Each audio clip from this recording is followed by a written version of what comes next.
Good morning, everyone. I'm just going to wait a couple more minutes for some more attendees to join before we start the webinar.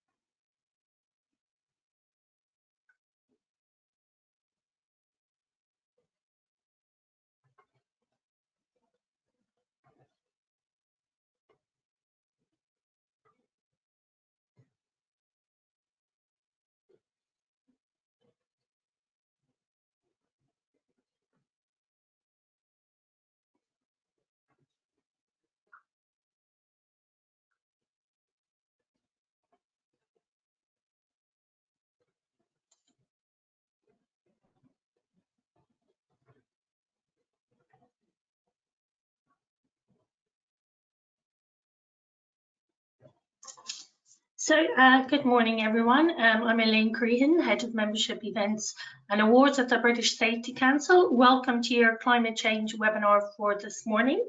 Our running time will be 1 hour, and I'm pleased to welcome our speakers today, Hayden Morgan, founder of Morgan Green Advisory, and also James Dunham, Associate Director at Morgan Green Advisory, and Dominique Gonzalez, Sustainability Finance Advisor at Morgan Green Advisor. Just some background in terms of Hayden's background. Hayden's aim is to support his clients in meeting their sustainability goals by assessing market opportunities, adding value and mitigating risk. Hayden has many years' experience integrating sustainability practices within the financial corporate markets. So now I'm pleased to hand over to Hayden, who will start the presentation. Towards the end of the presentations, we'll open up to some questions, and we'll ask everybody in the audience to put questions in the chat area, or if you'd like to send them directly to me during the presentations, I'll feed your questions back to everybody at the end of the webinar. Okay, over to you, Hayden. Thank you. Thank you, Elaine, and hi everyone. It's great to be with you, and thanks for the British Safety Council for inviting us to talk today around climate change and risk assessment. Just before I get stuck into introducing my colleagues and the agenda there, just thought I'd set a little bit of context as to why this is of growing importance. In terms of the global transition will impact almost every business and organisation pretty much globally. But in the UK, there's going to be, in particular, some statutory mandatory requirements around climate disclosures. These include climate risk assessments, scenario analysis, various metrics and KPIs, and disclosure. And whether or not your actual organisation will be impacted directly by these in terms of the statutory requirements as set out, which was published actually last month, there will be impact throughout the whole supply chain. So upstream through supply of components and products, but also downstream in terms of customer stakeholder expectations and requirements from sort of investors and other regulators as well. There will be also a more increasing focus on a transition plan. So how businesses are looking to transition to a more resilient, lower carbon, ideally net zero emissions, greater sustainability. And again, those transition plans are to be required as a mandatory disclosure for some larger organizations. But again, it will filter through the supply chain. So in this context, it's really critical to understand how you assess, monitor, and report or disclose your upstream, your downstream, and various other sort of impacts and requirements. So in this webinar, we'll seek to show you some key principles which will help in terms of integrating climate change in your organization, what is current good practice, and how that can be implemented in your organization. Just before we get through to an introduction to Morgan Green Advisory, I can maybe invite my colleagues to say a minute or so on their background, maybe starting with James, and then we'll move to Dominique. So James, quick introduction from yourself, then Dominique, and then we'll just go through an introduction to MGA quickly before I hand over back to Dominique to go through the slides. Thank you. Thank you very much, Hayden. Welcome everybody. It's a pleasure to speak today. So my name is James Denham and I'm an Associate Director with MGA. I've been with MGA about 6 to 8 months. Before that, I was leading Atkins Climate Risk and Sustainable Finance Advisory Services. And my background is very much focused on climate risk, and in particular, physical climate risk and adaptation. I was more recently in terms of standards, I've been working with Hayden to develop the ISO standard on sustainable finance. It's something we'll touch on later, and how that can relate to how organizations manage sustainability and integrate it within their operational decision making. But I was also a UK expert to some of the recent adaptation and climate risk assessment standards as well. So that's me, and I'll hand over to Dominique. Hi there, everyone. So I joined MGA just at the beginning of this year, and prior to that, I had finished up my master's degree in September in climate change management and finance from Imperial. So since joining MGA, I've very much been helping them with the various ESG due diligence, a lot of which has been centered around TCFD, and figuring out how best we can help businesses incorporate TCFD reporting into their existing practices. So hopefully we're able to help you guys with a bit of that today. Thank you, James and Dominique. That's great. Quick introduction from myself as well, a little bit of background. I was a former director at the UK Green Investment Bank, which was set up in 2012, 2013. And that was invested in green infrastructure projects in the UK. It was bought out by Macquarie, became Green Investment Group, and I was responsible for rolling out the global operations for green impact and environmental, social and governance across that organisation. I've been working in sustainability and advising corporate and financial clients for 25 years. And as James mentioned, I'm actually convener for ISO 32210, which is at draft international standard stage. And actually next week, we're going to be having our final working group before publication of that standard, hopefully in the autumn. So that's our personnel. A very quick oversight, next slide please, in terms of operations at Morgan Green Advisory. This is in no way an advert, but just to show you the sort of clients that we work with, very much sort of focused around the financial, but also some corporate clients in there. And we also work with investee portfolio companies within those financial clients as well, around integration of key sustainability principles to add value or to mitigate risk. Next slide, please. There's more on our website as well if you want to take a look at that. We've got a framework that we use to integrate operations. It's around identification of strategy, integration of operations, assessment of risk and impact, and making sure that's aligned with goals, and then reporting and disclosing to stakeholders. So that's that holistic approach that we use on pretty much all of our projects. And we find that really useful in terms of that holistic approach, which there will be a theme actually throughout our presentation today in terms of working at a sort of systems organizational level to consider climate risk and opportunity. So that's a quick introduction and a little bit of context setting. I'll now hand over to Dominique, who will just go through the first few slides, and then I think Dominique will hand over to James. As we go through, please, as mentioned by Elaine, please submit any questions. We'll have at least 15-20 minutes at the end of our presentation to go through any questions, and we'll look forward to addressing those. So Dominique, over to you. Thank you. Thanks so much, Hayden. Can I get the next slide, please? Thanks so much. So just to kick off today, I'm just going to be talking a bit about climate-related financial risk and what that really means for businesses, as well as how TCFD has kind of defined these risks. So they've categorized these into physical as well as transitional risks. So the physical risks would be the risks associated with the kind of actual impacts of climate change. And then they've categorized these further into two categories. So we have chronic physical risks, which are the more long developing events, kind of representing the shifts in climate patterns. For example, these would be things such as sea level rise, changes in precipitation patterns, as well as increasing temperatures. And then secondly, we have acute physical risks. So these are the severe and sudden onset events as a result of the changing climate. For example, increased severity of weather events, the heat waves, as well as flooding.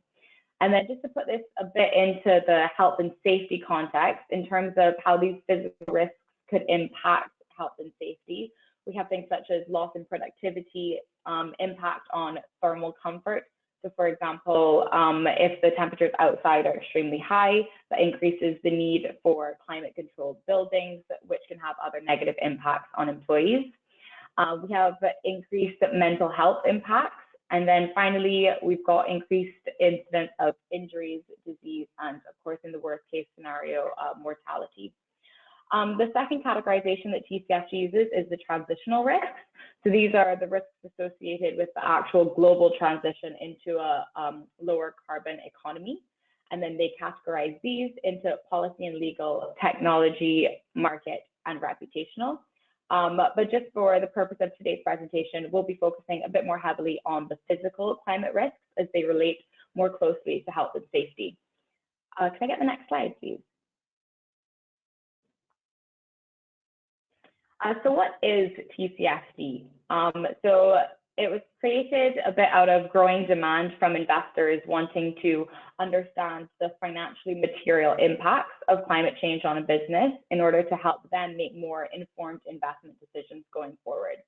The TCFD aimed to price the climate-related risks correctly in order for businesses to begin to understand fully the costs associated with climate change going forward. So TCFD designed their disclosure framework around 4 pillars, the first being governance, which essentially is looking at the board's oversight of these risks, as well as management's role in managing these material risks for the business. Secondly, we have a strategy pillar, which aims at understanding how the identified material risks are then considered within the business's overall business strategy, as well as financial planning for the future. Next, we have risk management. So this is trying to understand how businesses are determining what risks are actually material to them, and then furthermore, how they intend to manage these risks. And then finally, we have metrics and targets. So these are the targets that the business has set, for example, a net zero target. And then the metric side of it relates to what are they using to track their progress against any targets that they've set. So for example, looking at their greenhouse gas emission levels. Can I get the next slide, please? So in terms of implementation and why this is important for businesses, while TCFD has targeted listed companies, it's still something that all businesses should be looking to adopt as soon as they can, especially, as Hayden mentioned, based on the current landscape in terms of policy and how that's shaping up. So within the UK, as of April 2022, it's become mandatory for larger companies within the UK to disclose based on TCFD. Canada actually just announced that they're going to move towards mandating TCFD. And then the UK, there's a regulator requirement to produce a transition plan, as Hayden mentioned, which can then be included in an adaptation plan, which James will expand more on in his next section. So when you're looking to integrate TCFD into a business, the emphasis should really be on mainstreaming this into their current risk processes, so into their existing risk and opportunity management approaches, processes, as well as procedures, as well as their financial filings and strategic business reporting. It's really about taking the framework and integrating it into the existing processes rather than seeing it as a standalone process. So in terms of the benefits of disclosure, there are quite a few in terms of increased access to capital, improved reputation and commercial relations. But the one I'll be focusing a bit on is better risk management within the organization, as that pertains most closely to health and safety. So once you're able to better identify the material risks related to health and safety, it's then easier to determine the most effective ways to mitigate these risks. And then once you identify them, it's also easier to determine what policies might be relevant in your business context and the type of work that you're doing in order to ensure that your employees are staying safe. I'm now going to pass on to James. Thank you very much, Dominique. So we've heard about the context, and so we're going to try now to move on to implementation, because these things are coming. TCFD is here. These requirements, whether they're regulatory or whether they're demanded by different stakeholders, there's an increased need for organisations to consider climate risk within the operational decision making and mainstream. But this is a new topic, and what I'm going to look at now is some of the standards that can be useful and how they can help organisations think about this, and as Dominique said, integrate it into operational decision making and complement existing processes and procedures, and add a climate risk management and opportunity management aspect to those existing operational processes and procedures. So can I have the next slide, please?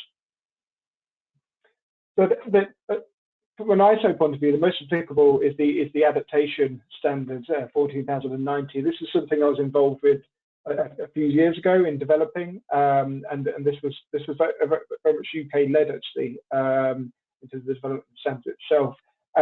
But this tackles adaptation. So adaptation, we're back onto thinking about that physical climate risk context, dealing with the consequences of climate change, whether those are chronic or acute, but adjusting to those and putting measures and plans in place to respond to a changing climate and deal with the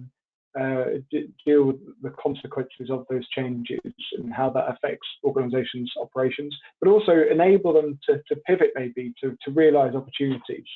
And the aim of this standard is really to enable organisations to effectively and efficiently adapt to climate change. And as I said, whether that's realising the benefits or managing the risks. Because this is an uncertain area and often a very new topic for people, and it's a different way of thinking and often thinking about the future as well. And we'll come on to sort of how you can build that future thinking into existing processes and procedures. In terms of the target, this is relevant to all organisations, and we also appreciate that organisations will be on a different stage in the journey in terms of managing climate risk and adapting their organisation. So whether you're starting out, I think this is a good foundation, or whether you're really pioneering the way. And there's many different companies out there who are really taking this seriously, particularly utilities, water companies, energy companies, where there's financially material risks associated with how the climate's going to change, and they are really leading the way in terms of thinking about this and putting these plans in place. But this guidance is still useful to them, particularly because there's this iterative, continual learning element to it. In terms of the standard itself, at the beginning, it concentrates on a number of different principles. I'm not going to go through each one, but I think these are reasonable principles to think about in terms of sustainable, any sort of sustainable development topic. Think about being flexible, robust, think into systems thinking, transparency, accountability. But as you can see, these aren't very implementation-focused principles. I think these are quite high-level principles that are useful to consider, but really leaves the question about how do we do this. It's great to think there needs to be robust, you need to be accountable, you need to be transparent, but how actually do you implement? How do you plan to adapt? How do you identify and assess risk? And that's really the gap. And we'll come on to how we can solve that gap later. But I think that's important to recognise that I think this standard by itself is useful to get an organisation thinking about what the core principles, and also, as we'll come on to next, what do we need to do? But there's that implementation gap, and I'll come on to that in a moment about how we can solve that to think about other work that's going on. Next slide, please. So in terms of the actions that need to be taken from adaptation planning, I mentioned that the approach suggested it's based on an iterative approach and continuous learning and improvement. And this cycle really summarises this and the main stages of the actions that need to be taken. So that's starting with scoping, Moving on to assessment, formulation, active and learning. Sorry, go back a couple slides there. Thank you.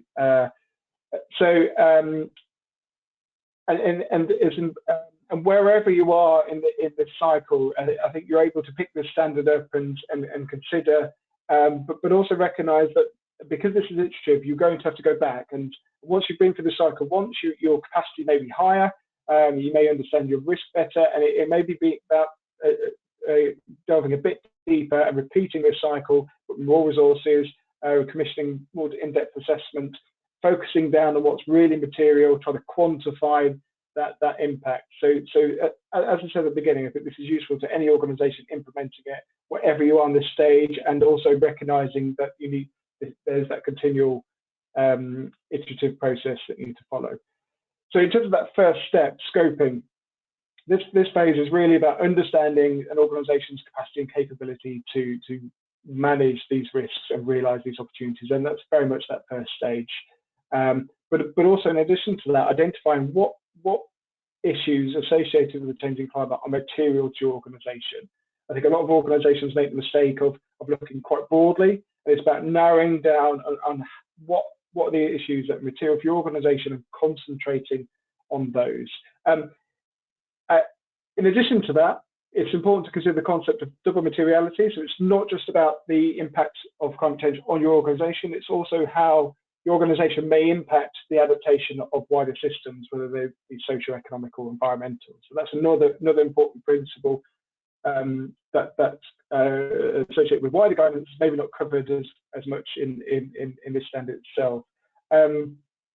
In addition to capacity and capability and identifying material issues and providing that baseline, this is also the stage where stakeholders need to be identified, internal and external stakeholders, because they are important. That engagement throughout this process to feed in to every stage of the adaptation planning process is really important, and they offer valuable insight and steer, and it's also a core disclosure is a core part of this standard as well. And one of the tools that's useful for this stage is a materiality and gap analysis, and this should be the focus of action at this stage. Next slide, please. So once we scope the issue, once we've got that foundation of capacity and we understand what our material risks are, it's then about assessment. And the reason you need that scoping stage is about efficiency, because this is where you take a deep dive into those material issues. You understand what are the financial material risk and opportunities for your organisation, and taking that deep dive into those. And this is where resources are required. So you don't want to be looking at this broad range of risks and opportunities. You want to be narrowing down on the important ones and looking how current and future climate affects your organisation, its activities, products and services. The tools for this are climate risk and vulnerability assessment, but also scenario analysis. So it's not only about assessing risk, it's about taking that forward look and seeing how the climate is going to change and other aspects, and how that's going to influence your business, because climate isn't static. Things are changing. So you may experience risks now. For example, you may have an asset that periodically floods, and that's managed. But how is that going to change in the future with climate change? Is that going to be more frequent, more severe, over what time frames? And that's important to consider. But that's also a technical challenge as well. So an organisation at the beginning of this journey, in terms of scenario analysis, may not be looking to undertake detailed modelling from a climate point of view, but just ask a series of what-if questions. Okay, what if we experience 30 degrees on a more regular basis? What if this asset floods? And just understand the context of your business. And while it's a qualitative foundation, it's an excellent foundation then for developing an action plan. And as we talked about, that iterative circular approach, that when you come back with more, once you've got that foundation in place, you can come back and add the depth, add the quantitative element to this, add costs, add detailed modelling. But you've already got that foundation to build from. Next slide, please. So once you understand your capacity, you've got that baseline material issues, you've assessed your risk, it's then about developing a plan and identifying a potential suite of measures to adapt but also build capacity to adapt as well. I think that's important. So the foundation for this stage is developing an action plan. So looking at different measures to address risks but also realise opportunities and put those in place. And this can support a wider transition plan, as Hayden mentioned and Dominique earlier, that there's beginning to be a regulatory requirement for organisations to have a transition plan to manage climate risk, which is a little bit more transitional risk focused. So how policy and regulation is going to change, how markets are going to change. But the adaptation plan is very much core to that, and it's just looking at that physical climate risk element, so it can support that wider transitional planning, and also should feed into wider organisational strategic planning. We'll go on to some useful implementation guidance later, but the emphasis there is looking holistically and integrating these considerations into existing processes and procedures to realise sustainability outcomes, and that cannot be emphasised enough. Next slide, please. So once we have a plan, it's then time to act, and it's then implementing the plan. It's demonstrating an organisation's commitment and accountability.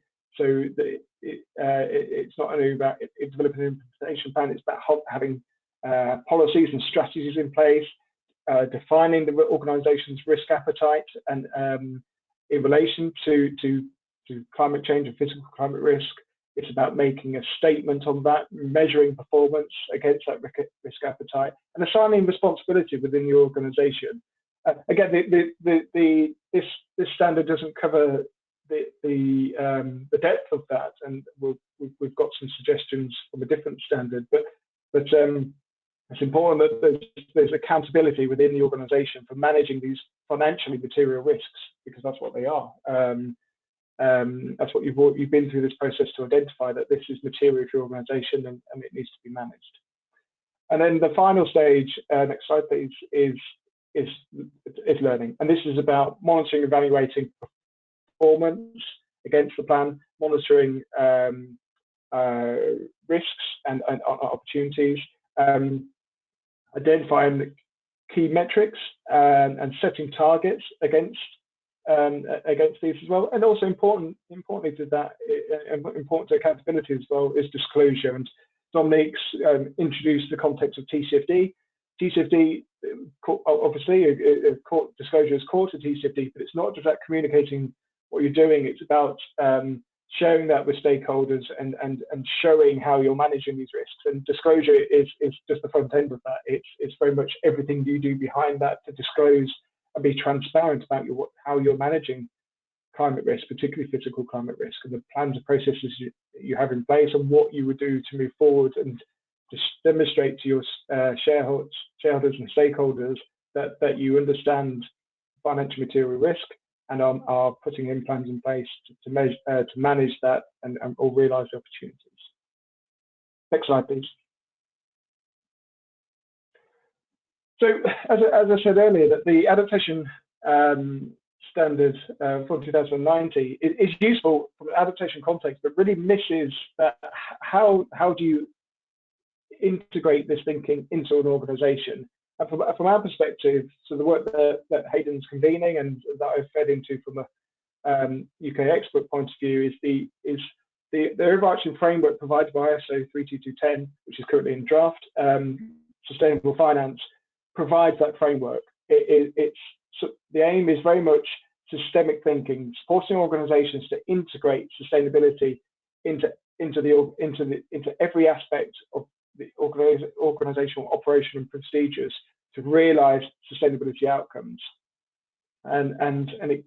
This standard is holistic. It covers all dimensions of sustainability. It's applicable to any organisation, but really the emphasis is on driving sustainable development into every aspect of organisational decision making, concentrating on material issues, and aligning interests between stakeholders to realise not only the operational goals of the organisation, but also greater sustainability outcomes. And you can see here in this diagram, there's links to TCFD, into the 4 pillars. So think about governance, risk management, strategy, metrics, and targets. But it's organisational focused, and I think that this standard in combination with 14090 on adaptation can be really useful to organizations to look at adaptation specifically, but also consider how you can translate that into operational practice. And while this standard has principles, there's a whole section on good practice implementation, which I think fills that gap that's missing from 14090. Next slide, please. So just to conclude, there's other standards as well, which I think are useful. So ISO 14090 is very much part of a family of adaptation standards, which are ever growing. And other particularly useful ones are 14091, which provides guidelines on impact and risk assessment in a climate change context. There's also wider adaptation planning guidance, which is more community and government focused, but may be useful in an organizational context in terms of 14092. But what I think what's important to conclude with is while this is about following these standards isn't just about managing risk and realizing opportunities. There's wider outcomes and benefits from this, and I think core to this, and something that's really emphasised in the Sustainable Finance Standard, is the opportunity to demonstrate to stakeholders that your organisation is adapting to climate change. You're managing these risks, you're realising these opportunities, and you have a plan in place to manage those financially material issues, and also aligning with the putting these plans in place and working to these standards demonstrates alignment with other standards as well. So think about 14001. It's about there is a climate change context to this. So thinking about external related risks to the organisation, and that's very much core to 14001 clause 4 context. But also from a British from BSc point of view, that climate change risk assessment is a significant element of the 5-star environmental sustainability audit. So aligning with these principles in 14090, implementing it and integrating it within your organisation is a core part of demonstrating alignment with the BSc 5-star sustainability audit. Next slide, please. So maybe I could hand back to Elaine for questions and discussions, but also thank you to everybody who's joined. Pleasure to talk about physical climate risk and TCFD. We're very happy to take any questions or any clarifications over the next sort of 20-30 minutes. Thank you. Thanks very much, James. So far, I've had 3 questions through. Don't be shy, everybody. If you do want to put a question in the chat, please do go ahead. The first question is, for some health and safety issues associated with the physical climate risks that you've already listed, do you have any examples of these risks? And maybe if you could expand on that a bit more. I'm not sure that James or Hazen would like to take that one.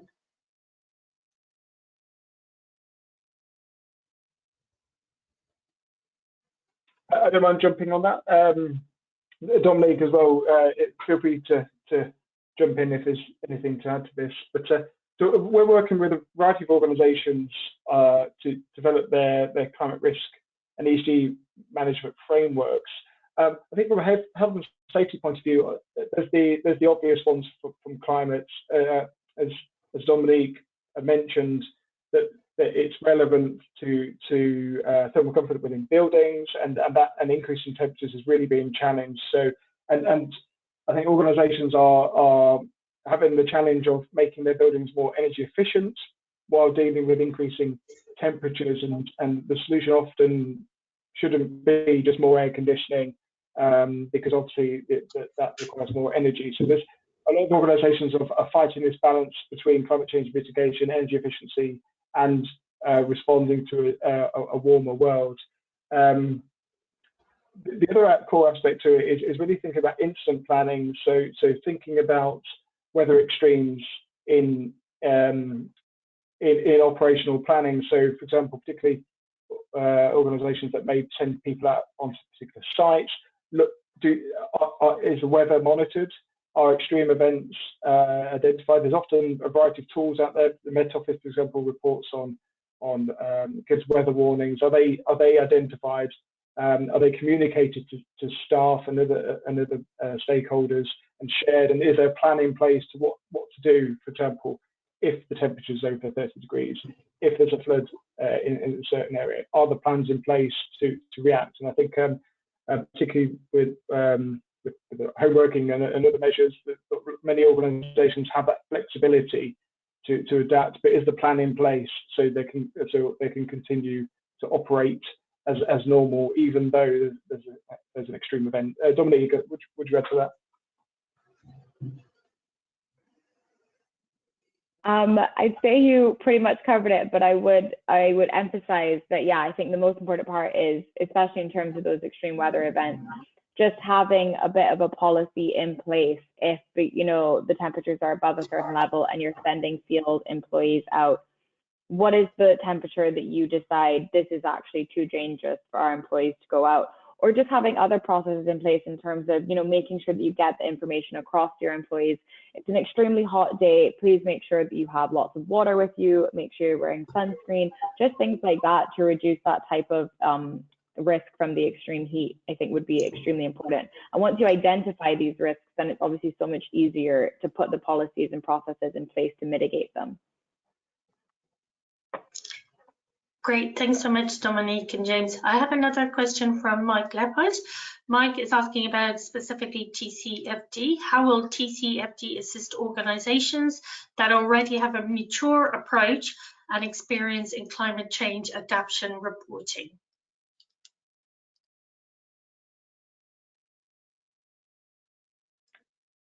I'm happy to jump on that. Sorry, Elaine, how would TCFD help organisations who already have a mature approach and experience in climate change adaptation reporting? So thinking about utilities, for example, I think it's an opportunity for them. So if my previous work at Academy, particularly, we were writing adaptation reporting power reports, and there's a lot of alignment between those and TCFD. The only thing I would add to that is whether they actually consider TCFD is about financial risk, and whether those plans consider a financial element to them, whether they've identified financially material issues, whether they're costed in terms of impact. So I would say those organisations that are developing those plans are already doing a lot of the thinking, but it's about bringing that financial related risk element to it and building on that strong foundation they already have. I can also maybe sorry, Elaine, just to sort of add to that a little bit more, because of course TCFD covers different pillars and not just adaptation plans. And part of it is that future look in scenario analysis. So it obviously covers strategy, governance, the risk management bit, where the scenario analysis comes in, the metrics and targets, and the transition plan. So preparing that transition plan, whether it's disclosed or not, is such an important part of TCFD, and it should be sort of holistically viewed as well. So it's not just discrete sort of compliance tick boxing. It should be looked at from a holistic organizational perspective in order for it to sort of have that risk mitigation and added value element, which is what it really does try to achieve. So adaptation is an important part of that, but like I say, there's much broader aspects to consider around TCFD, and as James says, there's a financial element to it as well. So it's the climate related financial disclosures is the really important bit. I should also say that whilst the organization might be quite mature, TCFD in itself it's only been going a few years now, and there's still very little in the public domain around what good practice looks like and what consistent and comparable disclosure looks like. So I still think there's quite a long way to go actually before we start to consider that. And we've also got the obligation around, with transition plans, net zero alignment as well. So, and that's only just started to sort of the implications of that. And there's some guidance which we haven't really talked around net zero, which should be also considered in that context as well. So it is quite complex. And yeah, there is probably good practice and leading players out there. But I think as many organizations are still playing catch up and considering how TCFD net zero transition plans impacts their business operations. Thanks. Great, thanks so much, Adrian. Sorry, Elaine, just to quickly add on to that, just strictly from kind of a policy and compliance aspect, as we mentioned, you know, it's already becoming mandatory for larger businesses within the UK to report against TCFD. And even if a business that you're working with doesn't currently fall into that category, I don't think it's an unfair assumption to say that in the future, it could be something that they have to be on top of. And so just getting ahead of it and starting early will only benefit them in the future if that was to happen. Okay, shall we move to the next question? This is specifically relating to reporting requirements coming from Tony Painter. So, for example, you listed the reporting requirements for large companies, 500 plus employees. But where do you see this going in terms of private organizations? And can you be a little bit more specific about the actual reporting requirements?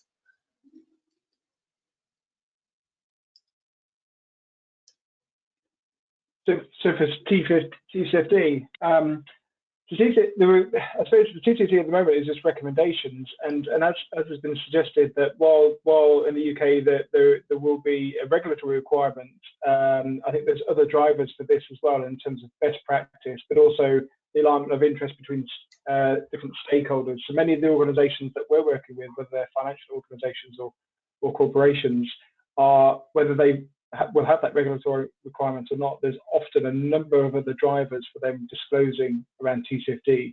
And the TCFD simply provides recommendations. And as Hayden said, this is nascent and something that's evolving, and there's guidance out there and recommendations are provided. But it's about working around those pillars and integrating it within organisation decision making. And there is a gap in terms of guidance. And this is where, for example, this is one of the key drivers for the development of the ISO standards of sustainable finance. And I think when that's published, that covers the 4 pillars of TCFD. It talks about the principles themselves, but it also gives advice on the implementation against all of those pillars and beyond as well. So I think that will be a core piece of guidance, whether you're trying to align with TCFD or looking at how this has evolved. We've already seen there's an increased emphasis on the environment and nature with TN, is it TNFD, and social aspects. So while there's not necessarily criteria, there's principles and guidance is evolving, but it's important to think about this not only from a climate risk point of view and follow those recommendations, but look holistically at the problem and think about sustainable development as a whole. And I think how this is evolving is about not only from a climate risk point of view and what are the financially material risks, but from a sustainable development view as a whole, what's financially material, and managing those things together. Again, just to jump in on that, I think there's obviously these statutory requirements that are being set out in the UK, and there's good practice that sort of underpin that. That has been published. So if you go to the government's website, it's got non-mandatory guidance as to how to pull together the statutory disclosures, and that includes greenhouse gas emissions as well, so scope 1, scope 2, and supply chain emissions, scope 3. But there is also an obligation, so the larger companies will be passing down through their supply chain obligations around assessment of risk, and the metrics and the targets as well. And increasingly, the smaller sort of organizations will be captured by this through that supply chain element. And a good sort of analogy is the scope 3 emissions of a larger organization is often the scope 1 and scope 2, so the direct and indirect emissions for a supplier. So there will be this cascade effect down, which is why, yes, there may be out of scope organisations for the direct legislation, but indirectly there will be a lot of requirements through reporting through that supply chain and through other stakeholders as well. So, you know, that's the intention of that legislation, is that cascade effect through the supply chain. Thanks. Okay, so we have another question from Mike Leopard. For many sectors, there's a strong focus on health and safety, which is obviously always well managed. But is there a danger of distracting from consideration of more severe increasing extreme weather events? So do we focus too much on health and safety and not focus on what's happening in the weather environment in terms of extreme events? How do we balance focus there? I think that the balance, I suppose for an organisation, the balance is integrating it throughout decision making. So obviously, extreme events, there's health and safety implications, and as Dominique was saying, if you have a policy, you have a plan in place, and you recognise that, and it's not just, and this issue just isn't tackled from a health and safety point of view, that you have a climate change policy, an organisational level, you have an adaptation plan, thinking all of that, you have a transition plan. And every person in that organisation understands how it relates to them. So those managing health and safety risks understand how extreme events relate to them and the plans and processes in place. But also the maybe wider staff recognise how that affects their operations and what plans are in place and how they need to respond in certain situations. So it translates throughout the organisation. So it's core to decision making, and I think that's what's missing at the moment. That it's making it relevant to where it's material to the organisation and those people and different departments and operations within the organisation. Yeah, I would also just add that it, and Dominique mentioned this, it shouldn't be considered. So climate related or climate change or extreme weather events shouldn't be considered in isolation. It should be integrated into existing risk management frameworks, and it should just be considered as any other potential risk. Obviously, as James says, there could be some materiality assessment, but there is also this sort of future forward look as well around business resilience, which does interface with health and safety in terms of planning and mitigation and control measures. But again, an organisation with a well-established good risk management framework should be very well placed actually to consider a lot of these more extreme weather events and the changing climate. And it's just a matter of asking some basic what if type questions. It doesn't need to be very highly sophisticated for many organisations, but it does need to be, you know, considered. And I think that's the sort of first step. And as we've touched on earlier, there's a materiality sort of spectrum in terms of highly developed, you know, sophisticated processes and procedures and policies at some of the larger organizations, but that doesn't negate the smaller organizations as well, including this as part of either a risk register or one of the key factors to consider. And as we've seen, it's now part of many audits in terms of ISO standards, and British Safety Council sustainability audits now requires consideration of these factors. So hopefully some of the guidance we've provided today will help in that sort of integration. Thanks. Just one addition to that. So institutions often have that knowledge of extreme weather. It's just not thought about it in a climate change adaptation or risk management point of view. That they could. Many of the organisations I've worked with, if you ask them the question, as Hayden said about this what if scenario on the forward look, but also thinking about the baseline, have you had any impacts from flooding, for example, or extreme heat or windstorms? What can you? Is there any operational impact from previous sort of extreme events? And it helps you answer the question of whether this is material from a business, but also setting that baseline of of how do these extreme events affect our business, and also what are the costs of that as well, and you can then build off that and start to make it start to feed it into risk register, start to look at scenarios and how this may change, and integrate it within your planning.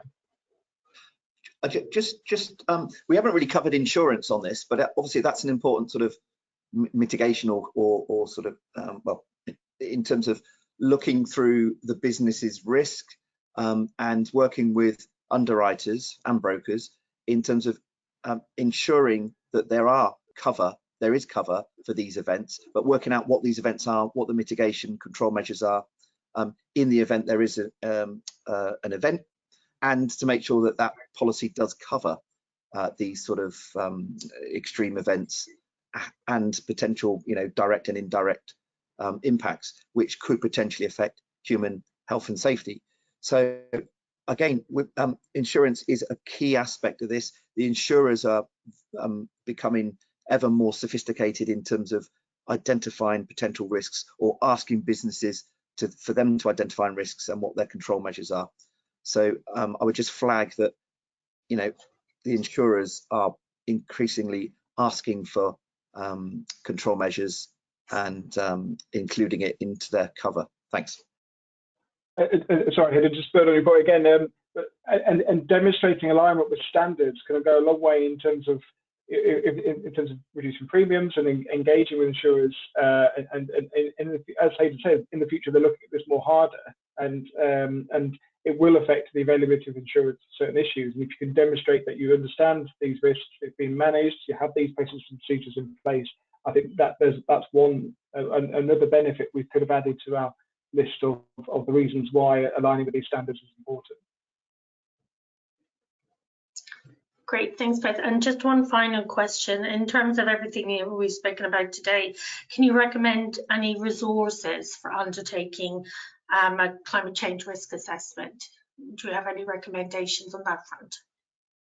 Yes, so while the standards themselves are useful, there's been a lot of work being done, and actually Keith, who invited us to do this presentation today, he was saying that he finds the UK Climate Impacts Programme and the UK CPAT website tremendously useful.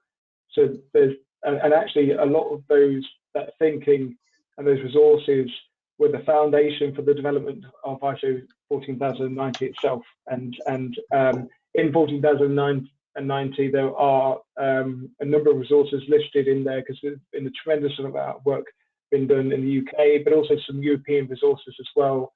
European Commission have developed some sector-specific guidance, and that their adaptation website holds a lot of those resources. But in the standard, there's a good list of useful information. So I encourage people to go to the standard, but also look at the work that the UK have done on managing climate risk and some of the European work as well.